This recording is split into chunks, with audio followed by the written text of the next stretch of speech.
नमस्ते दोस्तों। मिक्सर और वेट ग्राइंडर की सर्विस कैसे करें, इस अभ्यास में आपका स्वागत है। इस वीडियो के अंत में आप निम्न कार्य में सक्षम होंगे: डिसमेंटल करना, भागों की पहचान करना, फॉल्टी पार्ट को रिप्लेस करना और मिक्सर ग्राइंडर को रिसेंबल करना। डिसमेंटल करना, भागों की पहचान करना, फॉल्टी पार्ट्स को रिप्लेस करना और वेट ग्राइंडर को रीअसेंबल करना। आइए हम इस प्रैक्टिकल को करने के लिए टूल्स, मटेरियल्स और इक्विपमेंट की व्यवस्था करें। Test lamp, double ended spanner set, plastic spanner, digital multimeter, megger, screw driver, pulley puller,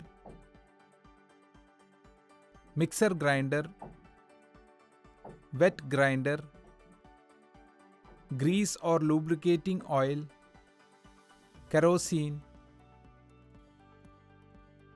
cleaning brush, sandpaper smooth, soldering lead. बेहतर समझने के लिए इस अभ्यास को दो भागों में बांटा गया है। भाग 1 में मिक्सर की सर्विस और मरम्मत शामिल होगी और भाग 2 में ग्राइंडर की सर्विस और मरम्मत शामिल होगी। अब मिक्सर की सर्विस और मरम्मत देखते हैं। मेंटेनेंस कार्ड में नेम प्लेट विवरण नोट करें। मेंटेनेंस कार्ड में ग्राहक की शिकायत दर्ज करें। मिक्सर स्विच ऑन करें और उसकी फंक्शनिंग की जांच करें। मिक्सर को सप्लाई से अलग करें। नीचे का कवर खोलें और उसका विजुअल इंस्पेक्शन करें। सप्लाई कॉर्ड और लूज टर्मिनल कनेक्शंस में क्षति, स्विचेस की अच्छी स्थिति, मोटर का प्रॉपर माउंटिंग। जांच करें कि जार और मोटर का नायलॉन या रबर कपलिंग प्रॉपरली सीटेड है या नहीं। यदि नहीं है तो उसे बदल दें। कभी कभी रिटेनिंग स्प्रिंग और वॉशर खराब हो सकते हैं और इन्हें रिप्लेसमेंट की आवश्यकता होती है। मिक्सर ग्राइंडर के साथ आम समस्याएं जो अक्सर होती है, खासकर यदि उपकरण बहुत पुराना हो, तो जार में लूज ब्लेड, जार में क्रैक या वॉर्न आउट हुआ रबर गैस्केट होता है। आमतौर पर मिक्सर ग्राइंडर 8 से 10 साल या उससे अधिक समय तक ट्रबल फ्री काम करते हैं। यदि यह पाया जाता है कि उपकरण के जार में एक लूज ब्लेड है, तो आप ब्लेड असेंबली को कसने के लिए एक स्क्रू ड्राइवर का उपयोग कर सकते हैं। मेगर का उपयोग करके मोटर का इंसुलेशन टेस्ट करें और मेंटेनेंस कार्ड में रिकॉर्ड करें। इंसुलेशन रेसिस्टर का मान 1 मेगा ओम से कम नहीं होना चाहिए। हीटिंग या वार्निशिंग द्वारा इंसुलेशन वैल्यू में सुधार करें। यदि इंसुलेशन वैल्यू 1 मेगा ओम से कम है तो मेंटेनेंस कार्ड में परीक्षण परिणाम दर्ज करें। वार्निशिंग के बाद इंसुलेशन टेस्ट करें और मेंटेनेंस कार्ड में परिणाम दर्ज करें। मिक्सर का स्कीमेटिक डायग्राम स्क्रीन में दिखाया गया है। यहाँ आमतौर पर मिक्सर के नीचे मौजूद ओवरलोड स्विच के माध्यम से स्पीड कंट्रोल बटन से फेस जुड़ा होता है और फील्ड वाइंडिंग से टैपिंग्स जुड़ी होती है। जांचें कि क्या कनेक्शन स्कीमेटिक डायग्राम के अनुसार बनाए गए हैं। अब मिक्सर से पावर कोड हटा दें और डिजिटल मल्टीमीटर या टेस्ट लैंप का उपयोग करके वायर्स के बीच कंटिन्यूटी और शॉर्ट सर्क्यूट्स की प्रोब करें। यदि डिफेक्टिव पाया जाए तो उसे अच्छे से रिप्लेस कर लें। हाउसिंग से ओवरलोड स्विच को डिस्कनेक्ट करें।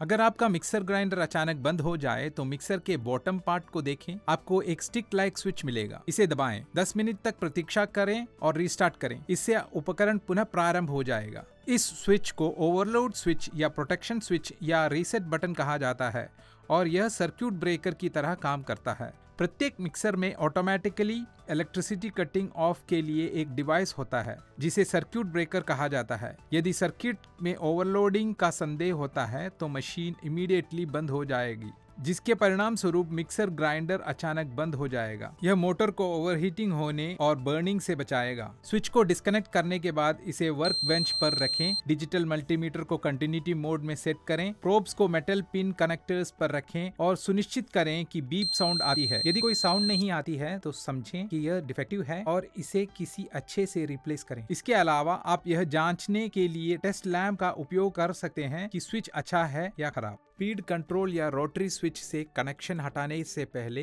कनेक्शन नोट कर लें। डिजिटल मल्टीमीटर को कंटिन्यूटी मोड में सेट करें। स्विच को स्थिति 1 पर घुमाएं और प्रोब्स को रखें। एक को कॉमन पॉइंट पर और दूसरे को पोजीशन 1 पर और कंटिन्यूटी की जांच करें। स्विच को उनकी संबंधित पोजीशंस में घुमाकर अन्य पोजीशंस के लिए भी ऐसा ही करें। एक टेस्ट लैंप का उपयोग करके फील्ड कॉइल का टेस्ट करें। यदि कोई कंटिन्यूटी नहीं है तो इसे नई वाइंडिंग से रिप्लेस करें। ब्रश होल्डर से दोनों तरफ के कार्बन ब्रशेस हटा दें। यदि ब्रश की लेंथ उसकी मूल लेंथ से 1/3 कम है तो उसी ग्रेड और साइज के ब्रश को रिप्लेस करना बेहतर है। नया ब्रश कम्यूटेटर पर ठीक से लगा होना चाहिए। उपयुक्त नट्स और बोल्ट्स को खोलें और फील्ड कोर से आर्मेचर को बाहर निकालें। ग्राउलर का उपयोग करके आर्मेचर का परीक्षण करें। ग्राउंड परीक्षण। आर्मेचर को ग्राउंडर में रखें, सेलेक्टर स्विच को ग्राउंड टेस्ट पर करें और बिजली चालू करें। एक परीक्षण प्रोब को आर्मेचर कोर से स्पर्श करें, दूसरे परीक्षण प्रोब को कम्यूटेटर से स्पर्श करें जैसा कि दिखाया गया है। यदि परीक्षण लैंप चमकता है तो आर्मेचर या कम्यूटेटर ग्राउंड है, आर्मेचर रिप्लेस करें। Short circuit test. Selector switch को शॉर्ट स्थिति में करें, ग्राउलर में आर्मेचर स्थापित करने और बिजली चालू करने के साथ हेक्सा ब्लेड को समानांतर पकड़ें और दिखाए गए अनुसार आर्मेचर कोर सेगमेंट को छुएं। आर्मेचर को धीरे धीरे एक या अधिक रेवोल्यूशंस में रोटेट करें। यदि हेक्सा ब्लेड वाइब्रेट करता है तो आर्मेचर शॉर्ट है, आर्मेचर रिप्लेस करें। ओपन सर्किट परीक्षण। सेलेक्टर स्विच को वोल्ट्स हाई पर घुमाएं और आर्मेचर को धीरे धीरे घुमाएं। जैसे ही प्रत्येक ऑयल पोल पीसेस के बीच की पोजीशन में आती है, संबंधित कम्यूटेटर बार को एक टेस्ट रॉड से और एडजेसेंट बार को दूसरे रॉड से स्पर्श करें। मीटर पर नजर रखें और यदि यह कम दिखाता है तो सेलेक्टर स्विच को वोल्ट्स लो पर करें। मीटर पर कोई भी रीडिंग ना हो तो ब्रोकन वाइंडिंग या ओपन कॉइल का संकेत है। यदि कॉइल ठीक है तो कम्यूटेटर घुमाए जाने पर मीटर रीडिंग प्रत्येक कॉइल के लिए समान रहनी चाहिए। मान लें कि पहला कॉइल परीक्षण ठीक है, अन्य कॉइल का परीक्षण करते समय लोअर मीटर रीडिंग टर्न्स की इनसफिशिएंट नंबर का संकेत देती है, हायर रीडिंग अधिक टर्न्स का संकेत है। हीटिंग या वार्निशिंग द्वारा इंसुलेशन वैल्यू में सुधार करें। यदि इंसुलेशन वैल्यू 1 मेगा ओम से कम है तो मेंटेनेंस कार्ड में टेस्ट रिजल्ट्स दर्ज करें। यदि मोटर को वार्निशिंग के लिए खोला गया है तो स्टेटर और आर्मेचर और बुश बेयरिंग को अच्छी तरह से क्लीन करें। वार्निशिंग के बाद इंसुलेशन टेस्ट करें और मेंटेनेंस कार्ड में रिजल्ट्स दर्ज करें। याद रखें कि अधिकांश मिक्सर में ब्लेड्स के नट्स और सेंटर शाफ्ट होल्डिंग पर लगे नट्स को क्लॉकवाइज मूवमेंट से लूज किया जाना चाहिए और एंटी क्लॉकवाइज मूवमेंट से टाइट करें। असेंबली से पहले मैन्युफैक्चरर के रिकमेंडेशन अनुसार बेयरिंग को लुब्रिकेट करें। अधिकांश बेयरिंग को लुब्रिकेशन की आवश्यकता नहीं होती है। यदि आवश्यकता हो तो 3-in-1 ऑयल जैसे एक लाइट ऑयल का एक बूंद उपयोग किया जा सकता है। कम्यूटेटर सरफेस को साफ करें। सीटीसी यानी कार्बन टेट्राक्लोराइड द्वारा जमा हुए काले कार्बन को हटाया जा सकता है। कम्यूटेटर के ऊपर ब्रशेस को ठीक से बिठाएं। स्प्रिंग प्रेशर डालने के लिए ब्रशेस की पर्याप्त लंबाई की जांच करें। मोटर को असेंबल करें और टर्मिनल स्क्रूज को कस लें। नीचे जार और नायलॉन कपलिंग के साथ ब्लेड को असेंबल करें। मोटर को सप्लाई से कनेक्ट करें और मिक्सर स्टार्ट करें। स्मूथ रनिंग के लिए मिक्सर की वर्किंग को देखें। मिक्सर की मरम्मत। कस्टमर या यूजर की कंप्लेंट सुने, मेंटेनेंस कार्ड में दर्ज करें। सामान्य शिकायतों का कारण, निवारण और सुधारात्मक कार्यवाही इस प्रकार है। ट्रबल के लिए निम्नलिखित पार्ट्स को विजुअली इंस्पेक्ट करें। पावर कॉर्ड और प्लग, स्विच पर टर्मिनल कनेक्शंस, कपलिंग्स, शाफ्ट का फ्रीनेस, जलने का गंध या वाइंडिंग्स का डिस्कलरिंग होना। यहाँ भाग 1 समाप्त होता है। भाग 2 में मिलते हैं।